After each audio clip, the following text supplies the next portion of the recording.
بسم الله الرحمن الرحيم. السلام عليكم ورحمة الله وبركاته. رأي هذا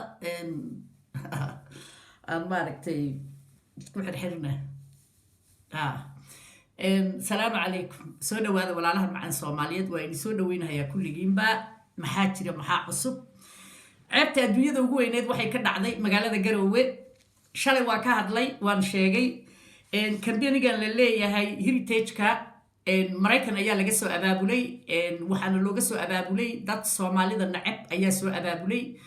waagii dawladii Maxamed Siyaad Barre oo dhacay kadib ayaa la soo abaabulay rag magaca daarood sheegta ayaa isku arursaday wiil in aan la yiraahdo waa ku jira waa ninka kaliya oo hawiye maaragtay special murursadaha uu kaga jira meesha sheekadan lacag baa lagu cunaa lacag baa lagu qaataa dawladda Imaaraadka iyo dawladaha Maraykanka iyo dawlado badan ayaa investment galiya qiyaamadii ka socotay magaalada Garowe waa inii sheegay xal dad culus aan la hadlay waxaan iri ciidamada iyo maaragtay mucaaradkuba ka soo noqdaan iyo xisbiyada meeshaas bahdil ayaa ka jirtay wala in maqli waayay marka maxaa ka dhacay bahdilkii anigu aan filanayay wuu ka dhacay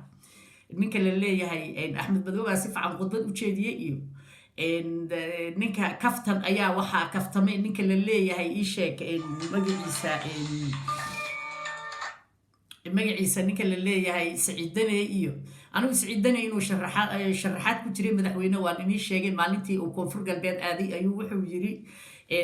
hirshabeelle yaana dhihine maxaa la yiraahaa Kismaayo waxaan ka haystaa xildhibaano Puntlandna waa ka haystaa koonfur galbeedna waa ka haystaa waana sheeko ka dhaxaysay asaga iyo Maxamed Cabdullaahi Farmaajo oo lagu dabandaabinahay cidda hawiye waxaan leeyahay maalin kasta Soomaali jacayl ay nigeyso nacasnimo ayaa sempre inuu ku khilaafaan inaad u malaysay inuu saaxiibka yahay ama walaalka uu yahay ayaa jalaafada ku dhiga siyaasaddu saaxiibtinimo joogtaa male walaaltinimo joogtaana male waa inii sheegay qoladan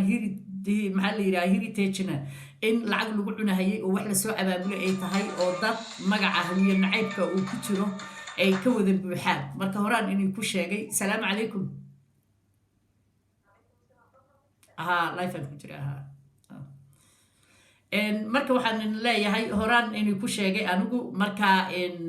hadalkana waa inii cadeeyay waxba in kama qarinin marka hawiyow maalin kasta inaad ma aragtay afka lalmisaan maxaa keenay in meesha inuu ku bahdilo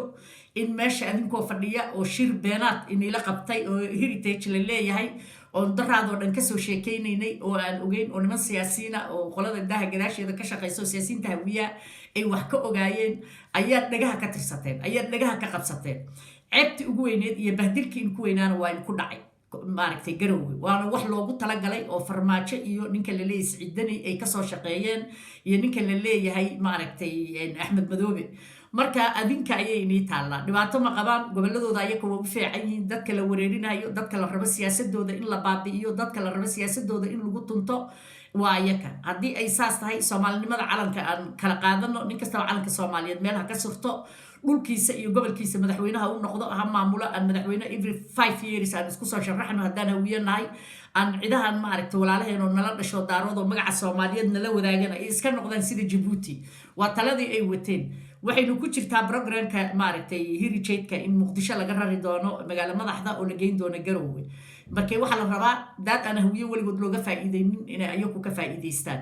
Garowe waana ku raacsan oo ka faa'iideystaan aqli darrada in geysan meeshaas oo ka mid yahay ninka la leeyahay maxaa la yiraahaa ii sheeg magaciisa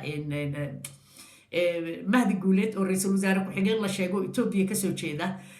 oo raaligelin ka bixiya caydii oo caayahayay xisbiyada mucaaradka oo dhan asaga waa loogu talagalay waa wax ka dhaxeeyay ra'iisul wasaare ku xigeenka iyo ninka lagu leeyahay Saciidane inuu ka raaligeliyo meesha haddana oo ku aftufo marka hawiyaha guuraayo oo ogeyn meel ay ku tiirsan yihiin iyo meel ay u socdaan ayaan la yaabanahay hawiyo waxaan leeyahay wadankiina inaad gacanta goboladiina ku dhigtaan goboladiina u taliya ciidaha daarood mar hore in ka tashaday long time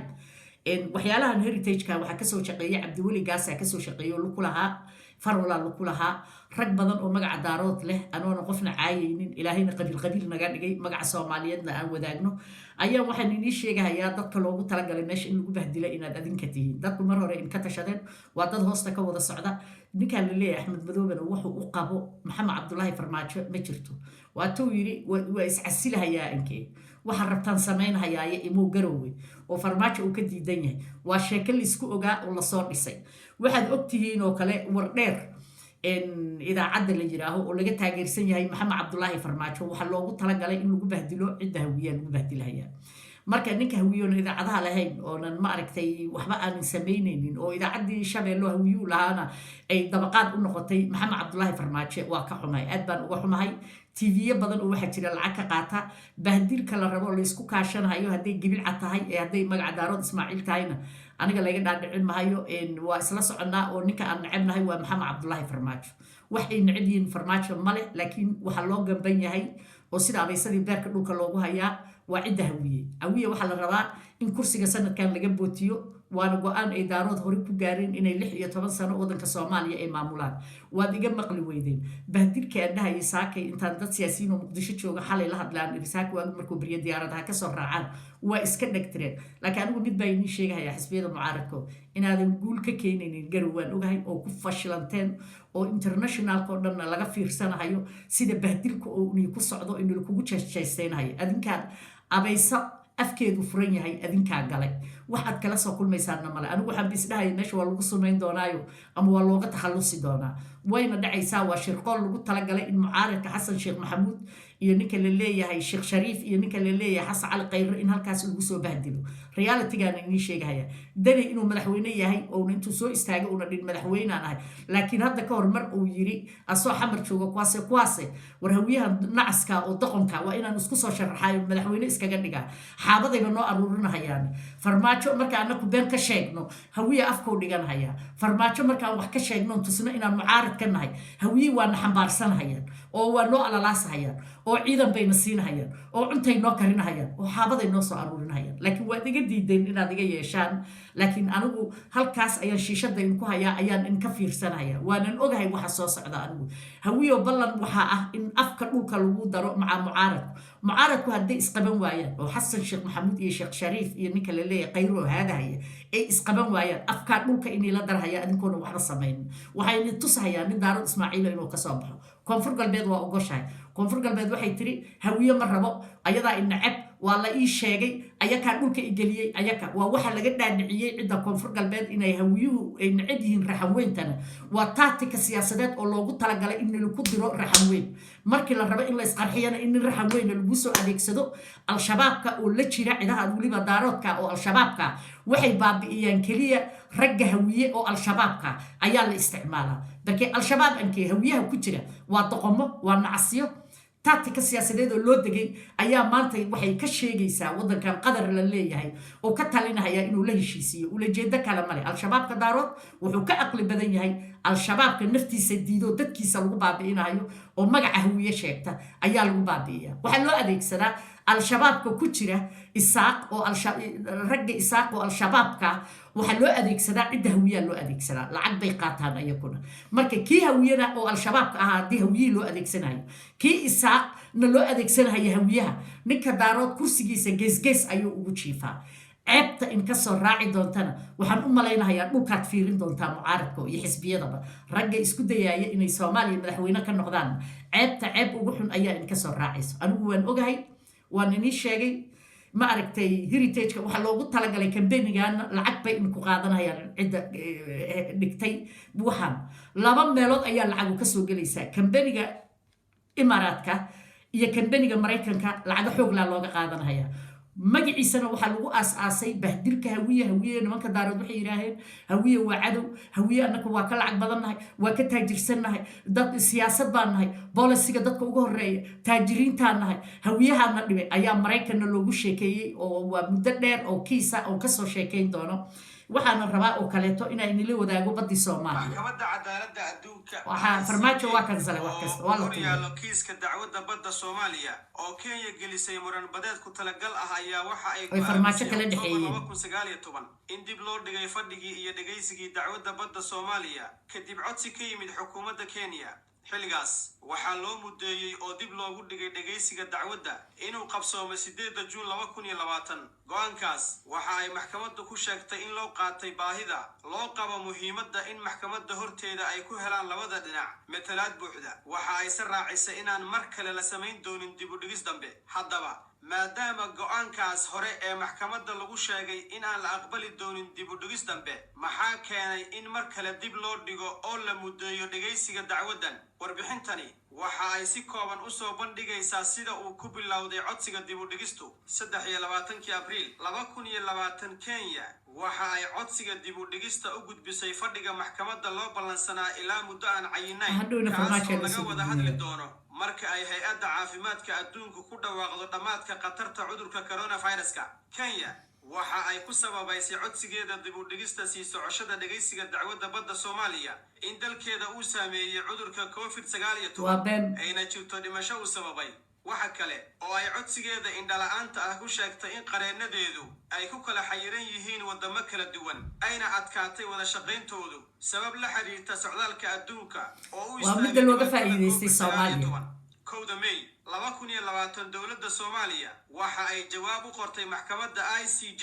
waxa ayna ka cabatay in dhowr mar oo hore dib loo dhigay dhageysiga dacwadda kadib codsi ka yimid dhinaca Kenya waxa ay xusuusisay maxkamadda in hore loo go'aamiyay inaan dib u dhigis dambe la samayn doonin dowladda Soomaaliya waxa ay sidoo kale ku cabatay in Kenya ay cadaadis diblomaasiyadeed ku hayso dalkeeda ayna isku dayayso kordhinta cadaadiska diblomaasiyadeed si kiiska loogala noqdo maxkamadda looguna xalliyo meel ka baxsan maxkamadda cadaaladda taasina ay fursad iyo firaaqo siin karto Kenya si looga jawaabo saameynta xun ee cudurka COVID-19 ee ah inaysan qabsoomi karin fadhiyadu socdaalku xayiran yahay loona cabsanayo badqabka shaqaalaha maxkamadda ergooyinka labada wadan iyo korjoogayaasha dowladda Soomaaliya arrintaas beddelkeeda waxa ay soo jeedisay in la isticmaalo tiknoolajiyadda casriga ah iyo qalabka fogaan kulanka ama video conference 4 May 2020 Kenya waxa ay sheegtay in dowladda Soomaaliya ay muddo dheer u diyaar garoobaysay ayna jawaabteedu diyaar u ahayd qareenada Soomaaliyana ay wada shaqaynayeen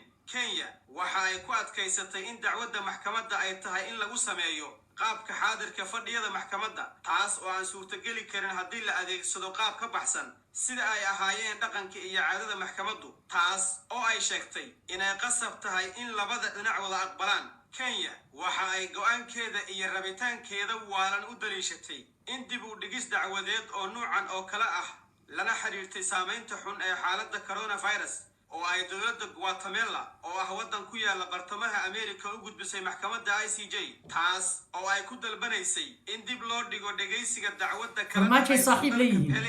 oo isna dhaca bartamaha qaaradda Ameerika taas oo ay maxkamaddu aqbashay in dib loo dhigo inkasta oo ay diiday dowladda kale ee arkiibyada la iska geliyo Kenya waxa ay kula dooday ICJ inaysan cadaalad ahayn in la marsiiyo wadda ka duwan wadada la mariyay codsigii Guatemala maadaama si la mid ah uu cudurku u saameeyay dunida oo dhan ayna Kenya ka mid tahay sidoo kale 7 May 2020 Soomaaliya waxa ay qoraal uga falcelisay jawaabta Kenya waxa ayna sheegtay in la isticmaali karo tiknoolajiyadda iyo qalabka fogaan aragga taasina ay tahay dhaqan dowladda Soomaaliya waxa ay sheegtay in qodobada ay daliishatay Kenya ee cahdiga maxkamaddu ay yihiin fasiraad ka dhalatay faham qaldan oo dhinaca tafsiirka qaanuunka ah isla markaana wali ay ku adkaysanayso dowladda Soomaaliya inaan dib dambe loo dhigin sii socoshada dhageysiga dacwadda maadaama dhowr mar oo hore dib loo dhigay farmaajo danihiisa waxaan rabaa inaan ni sheego in waxa go'aan lagu gaariyay in arkiibiya la iska geliyo badii haddana Kenya ay ku tumada badii Soomaaliya ay tiraasana kaas kale waa ka rayna Soomaaliya waxa soo dhan waxay ahayd Kenya daraadeed inta maxkamad loo gudbiyo wax ma joojin karto waa inay partnership waa inay dhinaca Soomaaliyana ka socotaa asagu waa gudbinayaa maxkamaddu waxay u soo gudbinaysaa Maxamed Cabdullaahi Farmaajona waa joojinaya taas ayaan in leeyahay sheekada Garowe waa sheeko aad u xun waxaan leeyahay waa soo galayaa mar dhow programka la share kareeyo hadalla important iyo very muhiimana waa ka soo gali doona subscribe hala saaro saara ku kala kiciya subscribe ilaa dhowr kun inay ii gaarsiisaan aan rabaa maaragtay viewska iyo followgana hala saaro please waxaan leeyahay waxyaalo badan oo muhiimana waa inii soo gudbinayaa cayaartooydana hadhow aan ka hadlayaa si fiican uga hadlayaa dad magaceygii lasoo qaaday oo Tahir Cali uu faafiyey marka insha Allah biidnillaahi alkariim markay lacaga la rubiyaa maaragtay lagu soo daraa la yiri marka insha Allah waa arkaynaa balankuna saas ma ahayn daahiro marka taas ayaan leeyahay falowga hala saaro hala kala kiciyo ilaa 5,000 hala gaarsiiyo hadda gaarsiin kartaan kulleeba waa gaarsiin kartaan aan leeyahay 5,000 hala gaarsiiyo